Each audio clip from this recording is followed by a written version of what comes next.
မင်္ဂလာပါကျွန်တော်တို့ဆိုင်ကနည်းပညာစိတ်ဝင်စားသူများ page မှာခတ်မှုဆွေဖြစ်ပါတယ်ဒီဗီဒီယိုမှာကျွန်တော်အဓိကပြောချင်တာက step line EFI ပြီးတယ်ပေါ့နော် click တို့ auto တို့ဒီလိုမျိုးဘယ်လိုပြောအောင်လဲပေါ့နော်အများစုခေါ်ကြတာပေါ့နော်တော်တော်များများခေါ်ကြတာ motor ပြောက်ပြီးတွေ ACG ပြီးတွေပေါ့နော် okay ဒီအကြောင်းကိုပြောရင်းနဲ့ကျွန်တော်ဘာကြောင့်online class မှာ guideline တွေပေးပြလဲဆိုတာလေးကိုတွေးတဲ့အောင်ပို့ပြီးတော့ပြောပြလဲဆိုတာလေးကိုနည်းနည်းလေးရှင်းပြခြင်းလို့ပါ okay ဟုတ်ပြီ step line တွေမဟုတ်ဘူးဗျာ step line ပဲဖြစ်ဖြစ်မီး line ပဲဖြစ်ဖြစ်ဘယ်လို line မျိုးမဆိုကျွန်တော်ပုံမှန်ပြတ်တာရှိတယ်ပုံမှန်နဲ့မတူအောင်ပြတ်တာမျိုးတွေရှိတယ်ဗျာဥပမာပေါ့ဒါကျွန်တော်ရိုးရိုးဘီနဲ့ဥပမာပဲပြောရမယ်ဆိုလို့ရှိရင်ရိုးရိုးဘီမှာ step မြောက်ဖြစ်လေဖြစ်တာရှိတာက battery တွေရှိမယ်ပေါ့ဗျာbattery တို့ခလုတ်တို့ solenoid တို့ motor carbon ကုန်တာမျိုးတို့ပေါ့နော်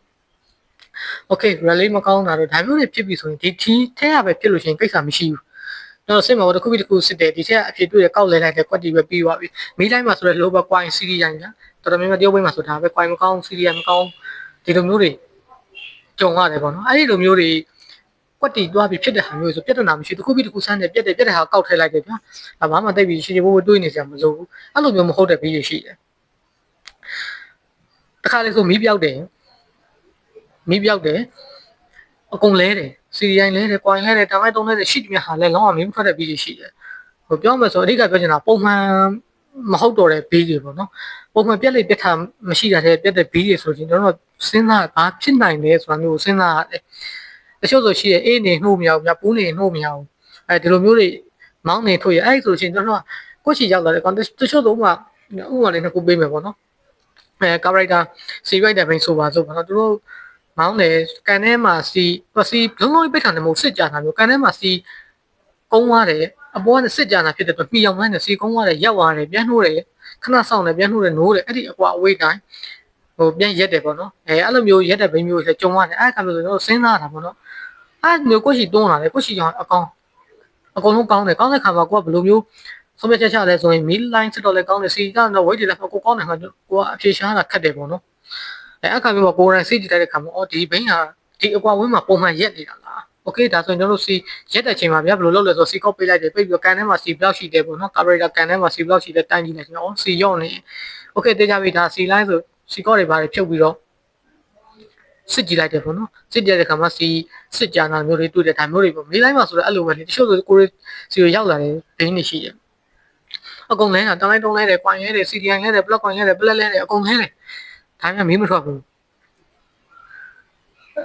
ဘူးပေါ့နော်ဘာကြောင့်လဲဆိုတော့ဥပမာပေါ့ socket အရင်ကနေပြီးတော့လွတ်နေတာမျိုးတွေတချို့ဆိုရှိသေးတယ်နော်ပါစာပောက်ပြီးတော့ဒါ short ကျတာမျိုးတွေဒါမျိုးတွေလည်းအများကြီးကြုံရတယ်အဲ့ဒါမျိုးတွေလည်းကြုံရတယ်တချို့ဆိုပါစာကျိုးကပောက်ပြီးတော့ဒါအတွင်းမှာမဟုတ်ဗျာဒီပါစာနေ CDI ဂျားလမ်းမှာပေါ့နော်ပောက်ပြီးတော့ frame နဲ့ short ထိနာမျိုးတွေကြုံရတယ်တဲ့အဲ့ဒါဆိုရင်အကုန်လဲလေမင်းမထွက်ဘူးနောက်တစ်ခုဆိုလို့ရှိရင်မီးထွက်တယ်စမနိုစီလိုင်းကောင်းတယ်အရင်လိုင်းကောင်းတယ်ဒါပေမဲ့ဟိုတောင်းတော့ကီးပြက်ပြီးတော့လဲတာမျိုးတွေပေါ့နော်ဒါမျိုးစုံမိတာမြင်လွဲတာမျိုးတွေပေါ့မျိုးစုံကြုံရတယ်ဟိုအဓိကပြောချင်တာအဲ့လိုမျိုးတွေကြုံလာခဲ့ပြီဆိုရှင်အဲ့လိုမျိုးအသိမှတ်တဲ့လူတွေကမတွေးတတ်တော့ဘူးပေါ့နော်ဒါမျိုးတွေဖြစ်တယ်အားကြောင့်ကျွန်တော်တွေးတတ်အောင်လုပ်ပါဆို guideline ပဲပေးတာဗျကျွန်တော်ဟိုကိုယ်တိုင်ဆက်ပြီးတော့တွေးပေါ့နော်ဒါမျိုးလေးတွေကိုပြောပြတာပါခုနကအကြောင်းပြောမှဆိုဟိုစတက်မှာဆိုတော့ရှိရလေတချို့ဆိုအကုန်လုံးဟိုရှောက်ပြီးတော့မှုတယ်ပဲတစ်ခါတက်ပါမှုညာမှုထားလေးနဲ့ကြောတာတွေရှိတယ်ဒီလိုမျိုးလေးတွေပြောချင်တာပါဒီ clip ဘိန်းတွေမှာဆိုလို့ရှိရင်လည်းပို့ဆိုးတယ် stat တစ်ခုမရတော့ဘူးဆိုရင်ကျွန်တော်လွယ်တာရှိတယ်တခါလေဆိုခလုတ်ကလေးတွေဖြစ်တာဗျာဟိုခလုတ်ဖြစ်တဲ့နောက်ကခလုတ်ဖြစ်တာလေဟုတ်ချင်မဟုတ်မှာတချို့ဆိုခလုတ်ပဲဖြစ်တာတချို့ကြတော့ battery down တာEMI ဘီးတွေမှာတော့တတိထားကြတော့ battery ပဲပေါ့နော်တချို့ဆိုလို့ရှိရင် battery down တယ်တချို့ဆို relay ညံ့တယ်တချို့ဆို coin မှာဖုန်းတွေတအားဟိုဖြစ်ပြီးတော့ဟိုအလုံးမလို့တော့တာလည်းရှိတယ်ပေါ့နော်အဲ့တော့ဟို step မရတာနဲ့ဘာကြောင့်ဆိုပြီးလည်းပြောဖို့တော့ခက်တယ်ဟိုဘာပဲပဲဖြစ်ဖြစ် EMI ဆိုမှဒီပုံစံနှိမ့်တယ်စိတ်ရမှာပဲနံပါတ်1တော့ဖွင့်လိုက်တာနဲ့လိုအပ်တဲ့နေရာတွေအပေါင်းရောက်လာ stack လို့လား relay ရောကပ်ပေးလား relay ကပ်ပြီဆိုရင်ဒါ ECU ကပြန်ပြီးတော့ဒါကွိုင်ကိုပြန်ပြီးတော့ပို့တယ်ကျိုး၃ချောင်းပေါ့နော်အဲ့ဒီကျိုးတွေရောဒါ loop ဖြစ်နေလားဒါတွေတစ်ချက်ကြည့်ရမယ်ပေါ့နော် step by step စဉ်တော့ဘာမှမကတ်ဘူးဗျသူကလည်းဒါပေမဲ့ခုနပြောနေရလို့ပေါ့နော်ပုံမှန်မဟုတ်တာတဲ့ပြန်ကျွန်တော်တို့ကတွေးရတယ်တခါလေဆိုကျွန်တော်တို့ရုပ်စုံကြုံရတယ်ပူမကြောင်တခါလေဆိုEFI ဗီဒီယိုမှာလည်းရှိတယ်ပူမမှ CKB ကြောင်တာမျိုးတွေပေါ့နော်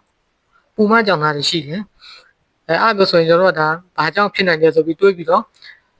အဖြေရှာရတာတွေရှိပါတယ်နောက်တစ်ခုက battery ကြောင်းအမှလက်ဆောင်နဲ့ပြောအောင်တချို့ဆိုစတက်များလို့ဆိုပြီးတော့ရောက်လာတယ်အဓိက battery မကောင်းတာသူတို့အကုန်လုတ်ပြီးသွားပြီ quantity လဲတာရှိတယ်ဗျာဒီ clip တွေပိုင်းမှာဆို quantity 6လဲတယ် CKB တွေလဲတယ် relay တွေပေါ့နော် start charging relay တွေလဲတယ်အကုန်လဲတယ်ဒါပေမဲ့ start မရဘူးဆိုပြီးတော့ရောက်လာတယ်အဲ့တော့ဘာပြဿနာဖြစ်လဲဆိုတော့ battery မကောင်းတာဟုတ်ပြီဒါဆို battery ကောင်းမှုအမှအဲ့လိုမျိုးဆိုလာမေးတာလည်းရှိတယ်မင်း battery စစ်လားစစ်တယ်ဘလို့စစ်လဲမီတာတိုင်းတာပေါ့မီတာတိုင်းတော့တက်တယ်ဗျာစနစ်တည်းတော့5 volt တို့12.5 တို့ပေါ့နော်စနစ်တည်းတော့5စနစ်တည်းတော့6စနစ်တည်းတော့3ဒီလိုမျိုးတက်တယ်လိုမျိုးတက်တော့စနစ်ကျော်ကောင်းပြီပေါ့လိုမျိုးပဲယူဆကြတာအဲ့ဒီတော့အဓိကပြောချင်တာက battery တွေမှာလည်းမျိုးစုံပြတ်ပါတယ်ဘလောက်ပဲစနစ်ဖို့ကျော်တက်နေပါစေကောင်းတယ်လို့ယူဆလို့မရဘူးလှုပ်ဆွဲလို့ဒါကြသွားတဲ့ရှိတယ်အဲ့တော့ကျွန်တော်တို့တော့မဟုတ် battery စမ်းတော့မယ်ဆိုအမျိုးမျိုးစမ်းတယ်နံပါတ်1 voltage တိုင်းရတော့ okay voltage လောက်ရှိပြီးရင်ကျွန်တော်တို့မှာဒါ battery စမ်းတဲ့ set ရှိတယ်ပေါ့နော်လှုပ်ဆွဲကြည့်လိုက်တယ်လှုပ်ဆွဲကြည့်လိုက်လို့ထိုးကြောင်ပိုင်းဒီ battery ကအဆင်မပြေတော့ဘူးဒါမျိုးတွေရှိတယ်ဗျာအဓိကပြောချင်တာကဘာမှညာမှုတွေလိုမျိုးဖြစ်တတ်တဲ့ဆိုတော့ပြောပြတာပါသူက battery တိုင်းလိုက်တယ်စမ်းတဲ့ဖို့ကြော်တယ် okay ကောင်းတယ်ဆိုပြီးတော့ဒါ battery ကိုပယ်လိုက်တယ်ပေါ့ဗျာ battery ကြောင့်မဟုတ်ဘူး step မရတာဆိုတကယ်လက်တွေက battery ကြောင့်ဖြစ်တာမျိုးလည်းရှိတယ်ဒါမျိုးလေးတွေကိုရှင်းပြတာပါဒါကြောင့်အဓိကကကျွန်တော်တွေးတဲ့ပုံပဲလို့ကျန်တာတွေဘာလို့မှလဲဥပမာ engine ခွဲတာဘာရှင်းရှင်းကင်တာကြည့်နေတာဟာစင်တာကြည့်နေတာ brain ထဲတာကြည့်နေတာဒီ auto brain တွေမှာဆိုလဲပေါ့နော်ဒီ ground line တွေကြည့်ချင်လားဘာကိုကြည့်ချင်လဲ line ပေါ်မှာအကုန်ကြည့်လို့ရတယ် YouTube တို့ TikTok တို့မှာဒါမျိုးတွေလုပ်ပြန်တာလဲကိုရီးယားနိုင်ငံမှာရောဘေးနိုင်ငံတွေမှာအများကြီးရှိတယ်ဒါပေမဲ့ဒါတွေကိုကြည့်ပြီးပြင်တတ်မှာလားဆိုတော့မပြင်တတ်နိုင်ဘူးပေါ့နော်အဓိကကဘာလိုတာလဲဆိုလို့ရှိရင်ကျွန်တော်အတွေးခေါ်လို့တာအတွေးခေါ်တစ်ခုရှိသွားအခြေခံတော့လိုတာပေါ့နော်အခြေခံလည်းရှိမယ်အခြေခံတန်းမှာဒီအတွေးခေါ်တစ်ခုရှိပြီဆိုကျွန်တော်တွေလေ့လာတာတကယ်မခက်ပါဘူးအများကြီးလွယ်တယ်ပေါ့နော်ဒါကြောင့်အဓိကပြောချင်တာကဒါကျွန်တော်တင်တန်းမှာဆိုလို့ရှိရင်ဒါ online class တင်တန်းမှာဆိုရင်ကျွန်တော်တွေးတဲ့ခေါ်တိုင်းအောင်တင်ပေးတာဒီတွေးတတ်သွားပြီဆိုလို့ရှိရင်ဒီလမ်းကြောင်းပေါ်ရောက်သွားပြီဗျာဒါတွေးတတ်ပြီဆိုလမ်းကြောင်းပေါ်တင်ပေးတာပဲဒီဆိုင်ငယ်နဲ့ပတ်သက်ပြီးတော့ပစ္စည်းတစ်ခုခုကိုရှာထက်သွားပြီအဲ့ဒီပစ္စည်းတွေ့အောင်တွေးတတ်သွားပြီဆိုတော့လမ်းကြောင်းပေါ်ရောက်သွားတာပဲဟုတ်ကဲ့ကျွန်တော်ပြောနေရဗျာကျွန်တော်ငါးတာဒါကိုလိုဘက်တွေ့တယ်မင်းတို့လည်းလိုဘက်တွေ့ရမယ်ဆိုတာမျိုးဟာမဟုတ်သေးဘူးဥပမာကျွန်တော်သွားတာလည်းအပွင့်လေးတော့ပြောပါဗျာဥပမာကျွန်တော်တင်တဲ့ညီကိုလေးရှိတယ်ကျွန်တော်တဲ့အရှင်အများကြီးနဲ့ပို့ပြီးလိမ့်တာနိုင်ဆုံးရှိတဲ့ညီကိုလေးရှိရင်ရှိပါဒါပေမဲ့ဘာကြောင့်တော့ဆိုဗျာကျွန်တော်တင်တဲ့လားတက်ကြလဲဆိုကျွန်တော်ကတို့တက်20လောက်စောပြီးတော့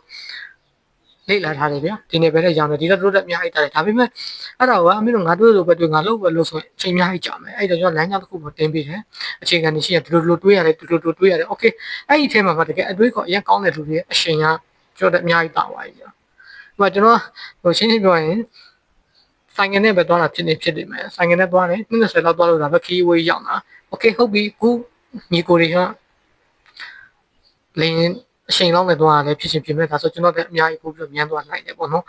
ဒါကြောင့်ကျွန်တော်ဒါတင်ဒါကျဲဒါကြီးတွေအင်းကြီးနဲ့ခွဲပြဟဲ့ဒါမှဒီလိုဒီပုံမှန်အတိုင်းလိုက်တူအောင်ဒါမျိုးတွေလုံးဝမရှိဘူးအဓိကကျွန်တော်တင်တတ်မှာဆိုတော့တွေးတတ်ဖို့နဲ့ EFI ဆိုဒီဘာတွေပဲဆန္ဒပိုင်းတွေရဲ့သဘောတရားတွေကိုနားလည်ပြီးတော့ပြစ်ချက်ဆိုင်ငယ်စီးကိုစီရောက်လာဘယ်လိုပြစ်ချက်ရှာမယ်ဘယ်လိုတွေးမယ်အဖြေဘယ်လိုရှာမယ်ဒါမျိုးတွေကိုအဓိကပြောပြပေးတာပေါ့နော်โอเคပါဒါတော့ဒီအကြောင်းလေးကိုပြောတာပါနောက်မှပဲကျွန်တော်ဒီလောထားလေးတွေဆက်ပြီးတော့ပြောပါမယ် online class တက်ချင်တဲ့ညီကိုတွေကတော့ဒါ cycle နည်းပညာစိတ်ဝင်စားသူများဆိုတဲ့ page messenger မှာဆက်သွယ်တက်ရောက်လို့ရပါတယ်ဒါလေးကိုပြောပြတာပါနောက်ဗီဒီယိုမှာလိုတာလေးတွေထပ်ပြီးတော့တင်ပေးပါမယ်ကိုသိချင်တာလေးရှိရင်တော့ဗောနော်ဒီအောက်မှာ comment လေးရေးပေးထားပါဒီ comment လေးတွေစပြီးတော့ဖတ်တော့မယ်ဗောနော်အရင်ကကျွန်တော် comment ဖတ်လေးပဲတော့မရှိဘူးအခုနောက်ပိုင်းတော့ comment လေးတွေဖတ်ပြီးတော့ကျွန်တော် reply လေးလုပ်ပေးပါမယ်